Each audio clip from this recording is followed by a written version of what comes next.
তো গাইজ আমি মাকে বললাম যে আমার তো কোনো টাকা পয়সা দিলে না। তাই মা বলছে তোকে তো নমিনি রেখেছি।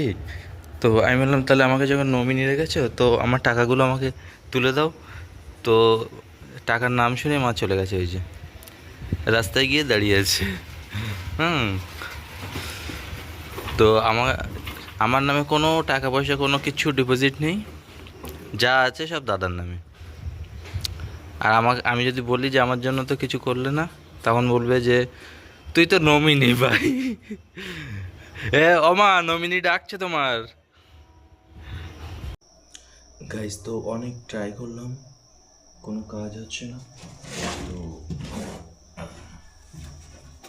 মেশিন এটাকে আমি ভাবলাম যে বেশি এটাকে মাতব্বারি করে লাভ নেই, কম্পিউটারের দোকানে পাঠিয়ে দিই, ওরা এটার বেটার সলিউশন দিতে পারবে।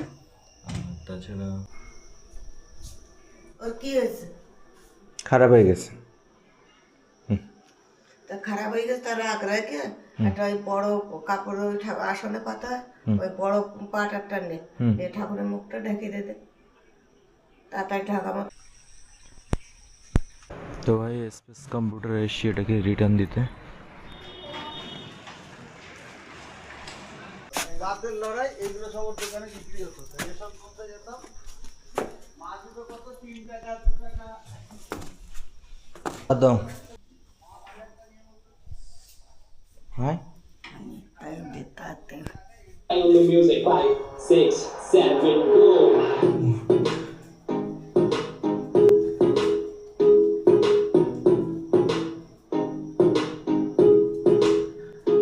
Alright guys, so ऐसे ही आप लोग তো গাইজ এখন বাজে 10টা। দ্বীপের একটা কালেকশন আছে, ওই জন্য আবার বেরাতে হচ্ছে।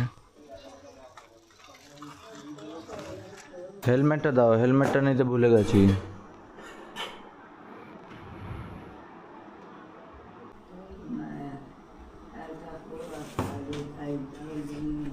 আমি আসলাম।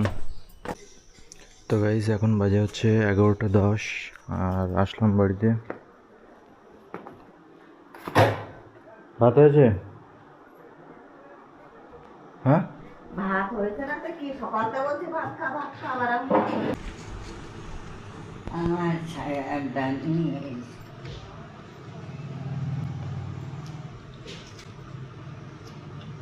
তোমার হাতের আগে তো একটা জিনিস আনতে বললে তো না। তোমার আসবে না। না না, তা তুমি এই টাকাটা নিয়ে গিয়ে আমার একটা দই এনে দেবে। নাও। আরে দই দই আনবে তো, আর এই টাকাটা নিয়ে যাও।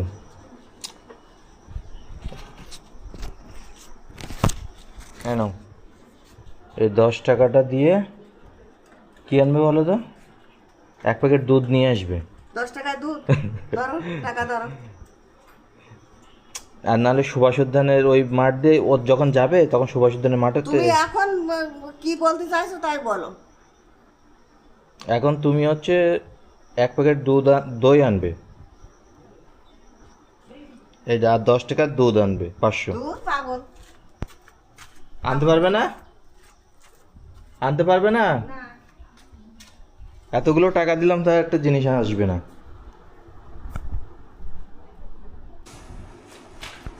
কথা বোঝে না শোধে না, রাত দিন খই খই করে। মা একটা কথা বললেই ওরকম চিল্লায় ওঠো। আর আশেপাশে তো এত আমার মার সাথে চিল্লাইছে না তোর সাথে চিল্লাইছে? কিন্তু দিদমার সাথে চিল্লাচ্ছে। দিদমা একটা কথা মুখ দিয়ে বের করলেই হলো। তোর মতন ফাজিল মার কাছে না আমি। আশেপাশে তো আরো বাড়ি আছে, কই তারা তো মা বাবার সাথে এরকম করে না। তাহলে তুই বল, তুই কত ভালো যে তোর সাথে আমার রাত দিন চিৎকার করতে হয়। আমার সাথে না, তুমি তো দিদমা একটা কথা বললেই তুমি খা খা খা খা করে পড়ছে, এর আমার যে খেয়ে ফেলবা। তুই একটু ভালো হ, বোঝো, একটু ভালো হ। তা দিদমা এখন কি বললো? কোনো কিছু তো বললো না। তোর তো আমি তুমি খা খা খা খা করলে দিদমার উপরে। 1700 টাকা কম্পিউটার ঠিক করতে লাগবে, আর 1700 টাকায় তুমি নতুন কম্পিউটার কিনে দেবে? তা আমার একটা দাও, 1700 টাকা দিয়ে আমার একটা কম্পিউটার কিনে দাও দেখি। কাজের কথা শুনলি মানুষ যেন পাগল হয়ে যায়। কোনদিন তো একটা কলমও কিনে দিলে না। তা তোর কোন বাবা এসে দিয়ে গেল, সেই বাবার কাছে তুই দূরই বেরিয়ে যা। আর ওই নস শিখা শুরু করেছে কবে থেকে? হ্যাঁ এই যে নেশা মান করছে আজকাল নসি খাচ্ছে কেন? নসি না খালি আমার জুলুম চালানো আইটি আসছে না। তোমার 1300 টাকা পড়বে। আচ্ছা ঠিক আছে করে দিন। 1300 টাকা আর এদিকে সার্ভিস 350 1650 টাকার পর খরচা আছে। 1650 টাকা খরচা। ঠিক আছে সকাল সকাল চলে লেগে গেল। তোমার বাড়িতে বহুত ধুলো, 100 গ্রাম ধুলো বেরিয়েছে ভেতর থেকে। এটা নষ্ট হয়েছে তোমার জন্য, কম্পিউটারটা খারাপ হয়েছে, ঘর বাড়ি পরিষ্কার করো না। একদম ধুলোর জন্যই গেছে। দেখো কি বলছে, ধুলোর জন্যই গেছে। ঠিকই রাখতে হবে এটা। চালাবার সময় খুলে দিতে হবে, তাহলে আবার অন্য প্রবলেম হবে। আচ্ছা ঠিক আছে। যে কদিন থাকি এই দায় নিয়েই থাকবো।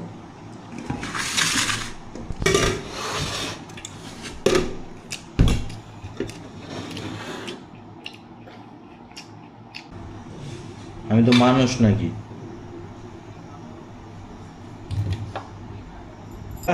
যেখানে ছিল সেখানে টাকা ছিল না, যেখানে ছিল সেখানে টাকা ছিল না। 24 ঘন্টা টাকা টাকা টাকা টাকা টাকা টাকা, এগুলো পোকা ধরে গেছে।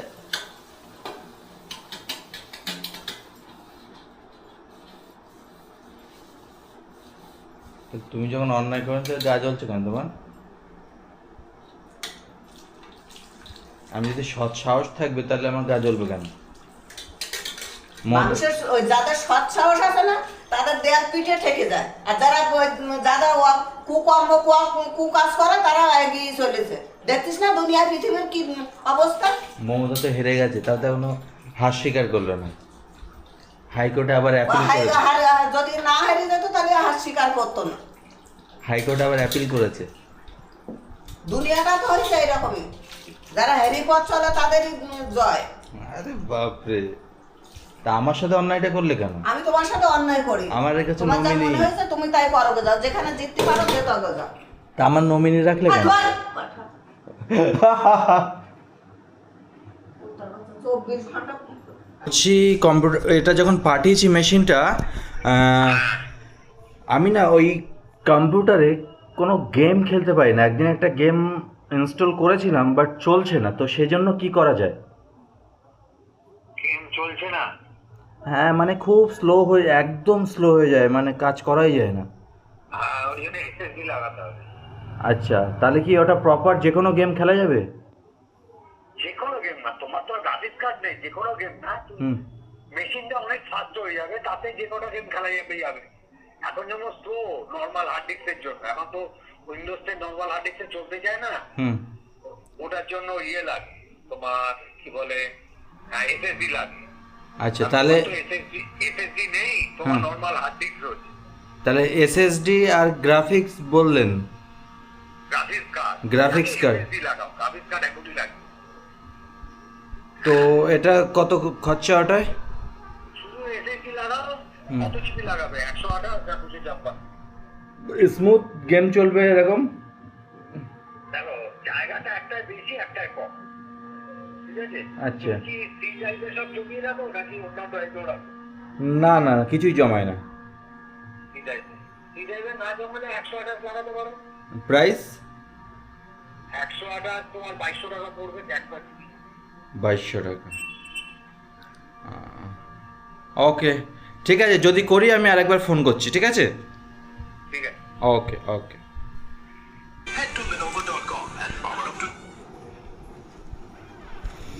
না গেলে হতো না, এই টাকাগুলো নিয়ে যাবা, নিয়ে যাও, রাখো, কিছু কিনে নিয়ে নে।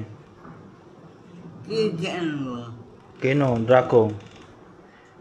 না তুমি রাখো, এনো তুমি রাখো। যাও।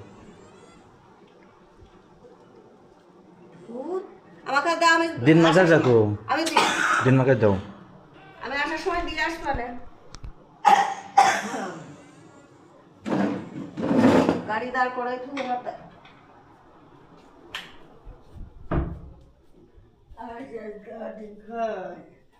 তা দাঁড়াও, ধরে দাঁড়াও, আমি দিচ্ছি।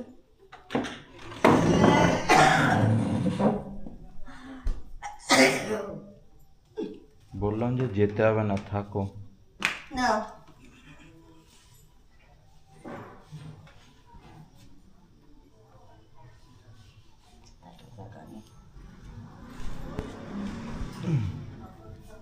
মাছ ধরা বাদ দিয়ে টাকা ধরছে আর কি। মাছ ধরা বাদ দিয়ে টাকা দরকার।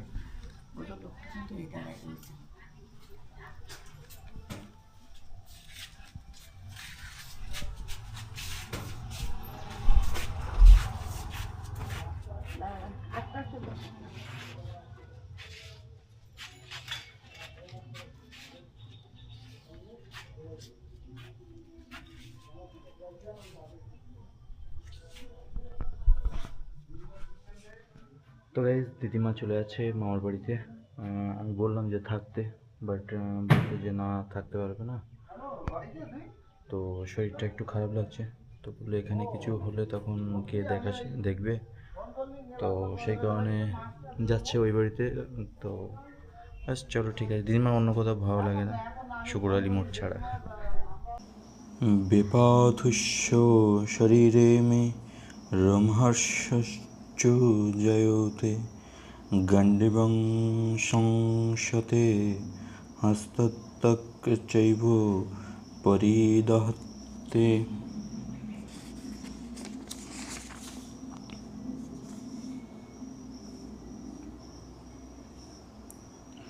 আমার সর্বশরীর কম্পিত ও রোমাঞ্চিত হচ্ছে।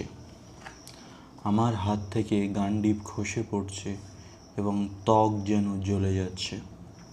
শরীরে কম্পন দেখা দেওয়ার দুটি কারণ আছে এবং রোমাঞ্চ হওয়ারও দুটি কারণ আছে। তার একটি হচ্ছে চিন্ময় আনন্দের অনুভূতি এবং অন্যটি হচ্ছে প্রচণ্ড জড়জাগতিক ভয়। অপ্রাকৃত অনুভূতি হলে কোনো ভয় থাকে না। অর্জুনের এই রোমাঞ্চ ও কম্পন অপ্রাকৃত আনন্দের অনুভূতির ফলে নয়, পক্ষান্তরে জড়জাগতিক ভয়ের ফলে। এ ভয়ের উদ্রেক হয়েছিল তার আত্মীয় পরিজনদের প্রাণহানির আশঙ্কার ফলে। তার অন্যান্য লক্ষণ দেখেও আমরা তা স্পষ্টভাবে বুঝতে পারি। অর্জুন এতই অস্থির হয়ে ছিলেন যে তার হাত থেকে গান্ডীব ধনু খসে পড়েছিল এবং প্রচণ্ড দুঃখে তার হৃদয় দগ্ধ হবার ফলে তার ত্বক জ্বলে যাচ্ছিল। এই সমস্ত কিছুরই মূল কারণ হচ্ছে ভয়। অর্জুন এই মনে করে ভীষণভাবে ভীত হয়ে পড়েছিলেন যে তার সমস্ত আত্মীয় স্বজনেরা সেই যুদ্ধে হত হবে এবং এই যে হারাবার ভয়, তারই বাহিক প্রকাশ হচ্ছিল তার দেহের কম্পন, রোমাঞ্চ, মুখ শুকিয়ে যাওয়া, গা জ্বালা করা আদির মাধ্যমে। গভীরভাবে বিবেচনা করলে আমরা দেখতে পাই অর্জুনের এই ভয়ের কারণ হচ্ছে তিনি তার দেহটিকেই তার স্বরূপ বলে মনে করেছিলেন এবং তার দেহের সম্বন্ধে যারা তথাকথিত আত্মীয় তাদের হারাবার শোকে তিনি মোহমান হয়ে পড়েছিলেন।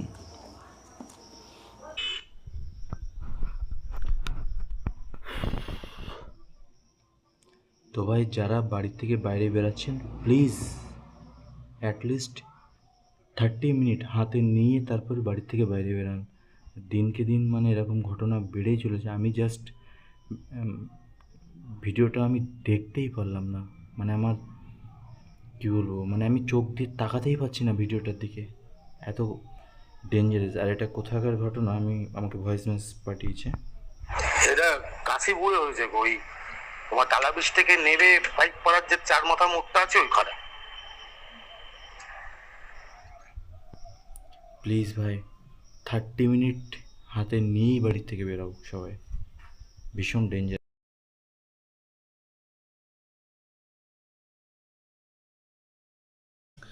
হ্যাঁ গাইস, তো ব্যাস রেডি হয়ে গেছি। আর এ হচ্ছে ইসিজির ব্যাগ, প্রচুর ভার ভাই। তো যাচ্ছি এখন প্যারামেডিক্যাল ল্যাবে, একটা ইসিজি করার আছে। তো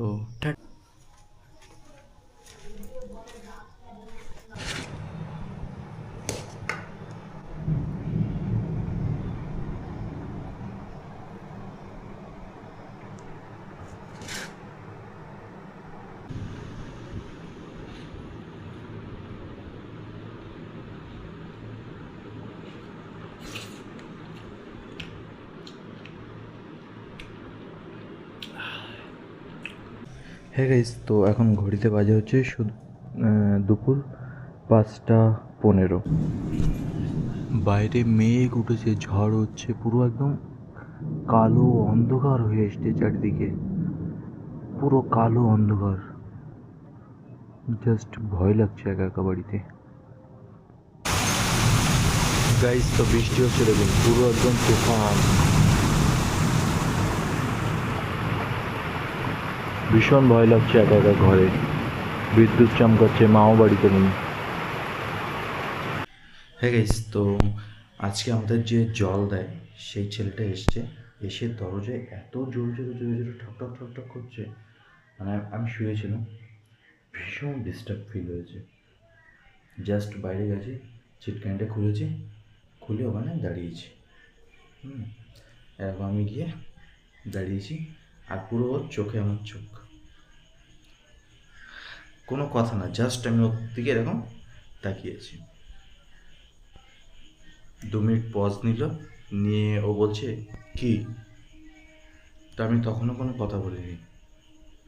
আমি বললাম জলটা, আমি শুধু হাত দিয়ে বললাম উনি পাই পাই করতে করতে চলে গেলাম। আর ওনার সাথে আর একজন ছিল, সে এসে টাকা নিতে এসছে। ভাই দুপুরবেলা কারোর বাড়িতে গেছো, कुछ तो मैनर्स होना चाहिए ना। তো ব্যাস এইটুকুই বলার ছিল। আর এখন আমি বেরাচ্ছি, একটা ইসিজি করা আছে প্যারামেডিক্যাল ল্যাবে। তো গাইস, কাজ দিয়ে বাড়িতে চলে আসলাম, আর কম্পিউটারটা খারাপ হয়ে গেছিলো, ওটা ঠিক হয়ে গেছে, নিয়ে এসছি। 1650 টাকা লেগেছে ঠিক করতে। আমি না সন্ধ্যাবেলা আমার খাবারটা দিলে না, তুমি নিজে খাচ্ছে কেন বসে? হে ঠাকুর, কত কি দেখ।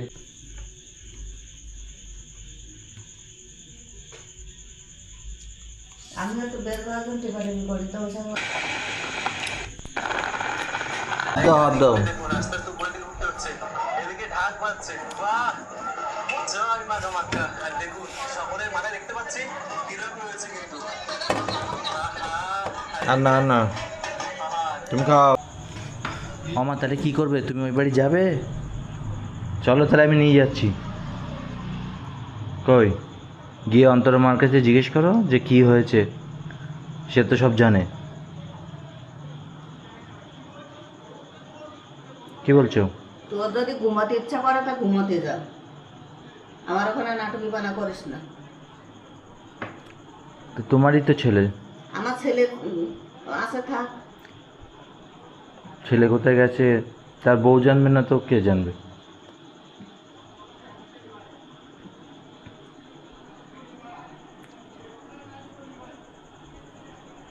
চলো আমা। কই তুমি খেয়ে যাচ্ছ? তোমার ছেলে চলে গেছে, তুমি খেয়ে যাচ্ছ? হ্যাঁ, চোখে এক ফোঁটা জলও নেই। হ্যাঁ গাইস, তো আজকের ভিডিও যদি পছন্দ হয় ভিডিওতে লাইক করুন, কমেন্ট করুন, শেয়ার করুন। Thanks for watching, tata, bye the way. সকলে ভালো থাকুন, সুস্থ থাকুন, স্টে সেফ, স্টে হ্যাপি। আর প্লিজ বাড়ির থেকে যারা বেরোচ্ছেন অ্যাটলিস্ট হাতে 30 মিনিট টাইম এক্সট্রা নিয়ে তারপরে বাড়ি থেকে বেরান। রাস্তার ভীষণ অবস্থা খারাপ, অ্যাক্সিডেন্ট হচ্ছে, যে